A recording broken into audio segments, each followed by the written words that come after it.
Welcome dear friends, I hope you are doing great.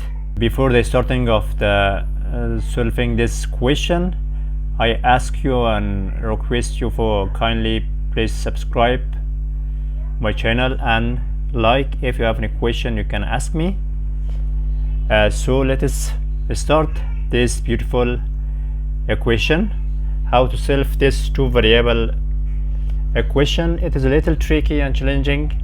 To solve this two variable or two unknown equation, we write here a square root of x minus a square root of y equal to 1 and a square root of x plus square root of y equal to 4. You should find the amount of x minus y. We have the easiest method here, that we multiply together here a square root of x minus square root of y multiplied by a square root of x plus square root of y equal to 1 multiplied by 4.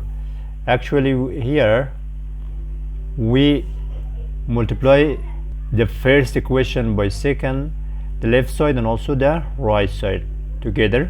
According to the property of equation, we can multiply both sides of the equation together. So here, according to the properties of difference square, we can write square root of x total square minus square root of y total square equal to 4. Then we simplify this two. The answer is x minus y equal to 4. This is the solution. Please like and subscribe my channel. If you have any question you can ask me. Thank you for watching.